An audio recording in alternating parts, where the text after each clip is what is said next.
Kaya lumakas yung loob ng mga kakampi niyang mga senador. Pag bumisita si Sara, mga kababayan, sa Senado, remember, bumisita siya last week. Pag umasta po o parang presidente na, nagkakagulo yung kanyang mga laruan sa Senado, yung mga Duterte senator.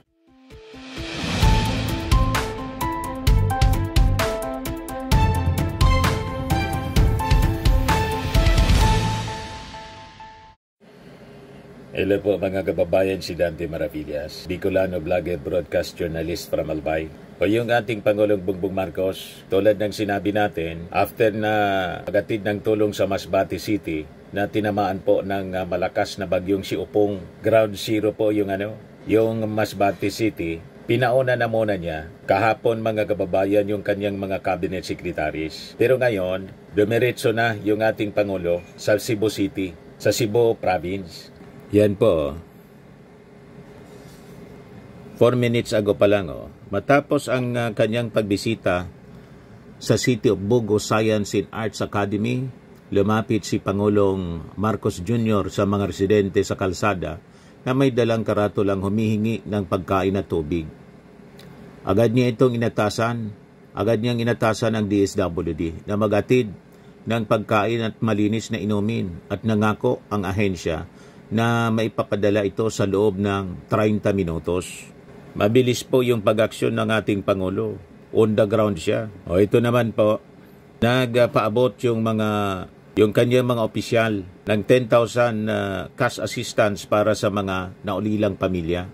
Pati siyempre pagkain, pero DSWD. So in-inspeksyon ng ating Pangulo ang extent ng damage. Yung Office of the President, mga kababayan, nag-donate agad ng over 200 million to Cebu after ng pagtama ng 6.9 magnitude na lindol. Sa report ng Sunstar Cebu, 180 million para sa Cebu, kung saan 50 million yan sa Cebu Province, 20 million each para sa Sugod, Bogo, and Remigio. Tigte 10 million naman po sa Tabuelan, Tabugon, Santa Fe, Madrilhos, Medellin, Bantayan Island, and Daang Bantayan. Yan po ang mabilis na response ng Pangulong Bongbong Marcos. Nandun siya mga kababayan para mag-inspeksyon and briefing sa mga local officials.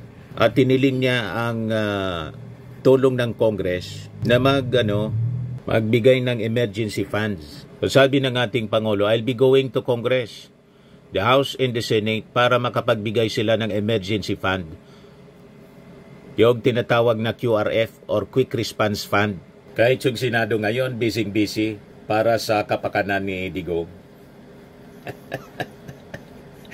O diba? Saan ka nakakita? Tinamaan na lahat ng lindol. Yung Cebu, ang pinapasang resolusyon, humanitarian consideration, for humanitarian consideration daw, dapat ma-release. Interim release for house arrest. Si Digong, talaga sabi ko sa inyo, yung Senado po, naging playground na ni Sara.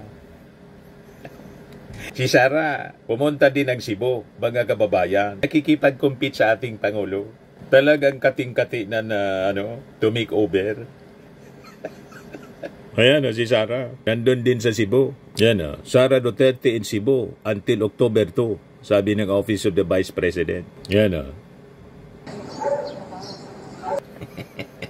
Matindi yan, Mr. Maravillas. Talagang matindi. Pero October 2 na, si PBBM pa rin ang presidente. O ngayon, napag-usapan na rin natin yung Senado na sabi natin, yung Senado, tingin natin mga kababayan, naging puppet na ng mga Duterte, lalo na ni Sara. Naging playground na ni Sara Duterte, mga kababayan, ng Senado. At ang kanyang masasabi natin na laruan, toys, yung mga Duterte senators. At makikita ninyo ang ultimate goal. Kasi nagtagumpay siya na maipa-archive. Yung una sana, total dismissal. Medyo naharang mga kababayan yung motion to dismiss. Naharang ni Tito Sen. So nauwi mga kababayan sa archive. Pero ganun pa rin pinatulog ng tuluyan yung impeachment trial, impeachment case. At tansya natin, sabi nga po ng ilang mga political analyst tulad ni Ronald Llamas, baka may may decision na po sa motion for reconsideration. Kaya lang, naghihintay sila ng timing, yung Supreme Court, kung kailan i-release. Baka i-release po next year na. Di ba? October na ngayon eh. Alangan man, hindi natin maintindihan kung bakit matagal yung release ngayon. Pero yung petition, na i-declare na ang constitutional, yung impeachment, mabilis lang. Pero yung MR po, hanggang ngayon di pa lumalabas. You see? Kaya lumakas yung loob ng mga kakampi niyang mga senador. Pag bumisita si Sara mga kababayan sa Senado, remember, bumisita siya last week. Pag umasta po o parang presidente na, nagkakagulo yung kanyang mga laruan sa Senado. Yung mga Duterte senators. Tingnan nyo naman si Sara Duterte nung bumisita sa Senado. Ayan, nagkakagulo yung kanyang mga kakampi. Malinaw na playground ni Sara Duterte ang Senado po. At yung mga Duterte senators, kanyang mga toys. Naklarado ang ambisyon mga kababayan. Palitan at durugin ang lahat ng mga humaharang sa kanyang ambisyon. Di ba pa? Kaya ang pontirya niya mga kababayan, pati ng kanyang mga kaalyado sa Senado, lalo na si Chis Escudero, si dating Speaker Martin Romualdez. Kasi si Martin Romualdez is the one man standing between her and a takeover.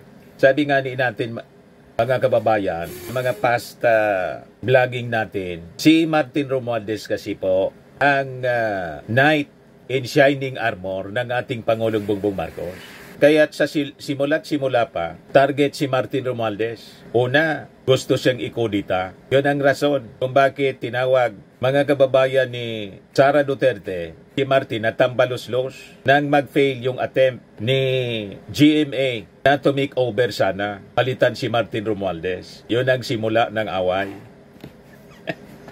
At until today, si Martin pa rin. Kahit nag-resign na si Martin bilang speaker, target pa rin ng kanyang mga toys sa Senado. Kaya bukang bibig ng mga senador ni Sara ang pangalan ni Martin Romualdez.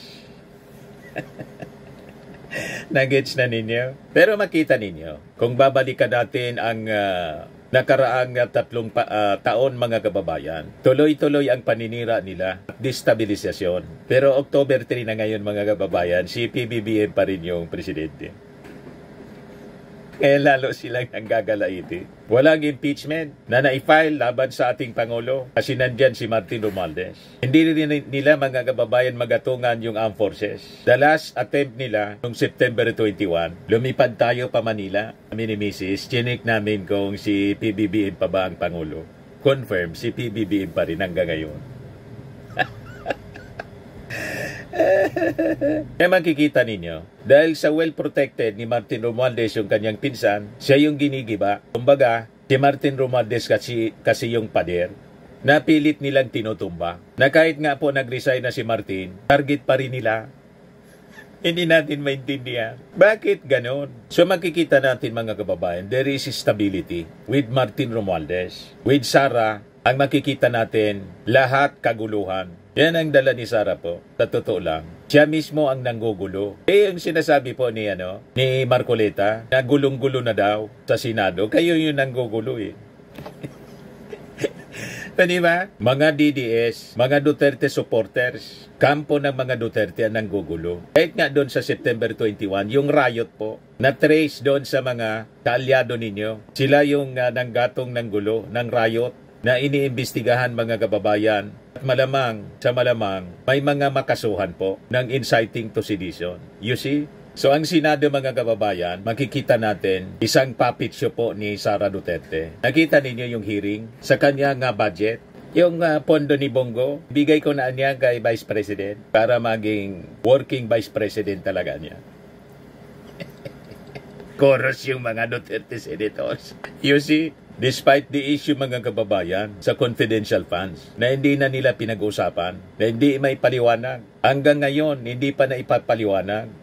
You can just imagine mga kababayan, isang taong wala naman pong malinaw na nagawa para sa ating bayan. Ang malinaw po yung paninira. Ang malinaw po yung mga pag-travel niya na proud pa siya. Sobra pa sa naging travel ng ating Pangulong Bongbong na ang laging topic niya sa pagta-travel mga kababayan, bring him home para sa kanyang tatay. So pang personal po. So ang malinaw, Manira, luxury travels, tapos magpaawa para kay Digong sa kanyang tatay. Pero makikita ninyo, yung Senado bow down kay Sara.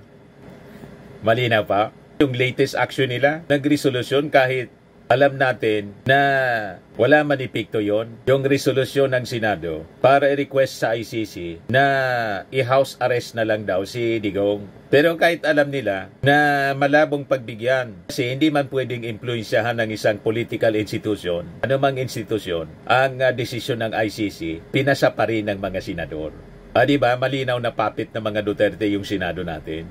So makikita ninyo ang aksyon ng Senado. Si Sara, lumabas na lahat sa investigasyon ng Congress yung questionable na paggamit ng 615.5 million na confidential funds. Questionable bank accounts, mga ghost projects na naging laman ng impeachment, articles of impeachment ng Congress, mismanagement ng DepEd, na hindi po haka-haka, may mga dokumento. Pero yung Senado mga kababayan, nakita naman ninyo po nang isubmit yung impeachment complaints, ayaw mag-forthwith. Nakita ninyo? Pero si Martin Romualdez, anong ginawa? Na-mention lang yung pangalan. Name drop man lang nga po mga kababayan. Nangyari, usapang lasing yung kwento ni Diskaya. At itinuro ng isang witness na ang pangalan Orly Gutesa, na dati pala yun mga kababayan, na security ni Sara. Ayun, credible daw sabi ni Marcoleta. Kahit yung affidavit niya, kino-coach pa mismo ni Marcoleta. At napag-alaman, peke yung notaryo. Nakita na ninyo ang biases ng mga senador. Ganon katindi, mga kababayan. So makikita natin ang pagkakaiba ng dalawa. Si Martin Romualdez tapos si Sara Duterte. Si Martin Romualdez may delikadesa. Nabanggit lang yung pangalan, nag-resign na siya as Speaker of the House to face the investigation head-on. Si Sara, iwas posit. Ang sabi niya noon mga kababayan, I want a bloodbath. Walang nangyari. That kwento yung sinabi ni Sara. Imbis sagutin, tumakbo sa korte si Sara, then nagtago behind the senators. Plus, ang ginagawa niya is orchestrating chaos. Pa-interview rito, pa-interview doon, banat dito, banat doon sa ating Pangulo. Pati kay Martin Romualdez. Nakita na ninyo ang style. So, makikita ninyo, si Sara po is not actually fighting for the people. She is fighting for her father at sa kanya yung kanyang ambisyon na to-make-over. Ang ebidensya mga kababayan mula mismo sa kanyang bibig. Kasi inappoint na niya yung kanyang sarili as designated survivor. At yung mga rallies ng maisog noon na nananawagan ng Marcos resign, alam naman natin po, ang beneficiary siya po. Di ba? So malinaw, hindi man niya tinatago. Ang tawag niyan, garapalan. Never in our history na ganyan ang ginagawa ng isang vice-presidente na walang delikadesa. And lately, tinawag pa niya ang Marcos administration unstable daw. Sabi nga natin, unstable po yung pag-iisip niya. Pagbantaan mo ba naman yung ating Pangulo? Si Lisa Marcos at si Martin Romualdez na ipapapatay kung stable yung pag-iisip mo. At ini-imagine mo pa tanggalan ng ulo yung ating Pangulo. Anong tawag mo doon? So, malinaw po, ang nangyayari ngayon is not a power struggle.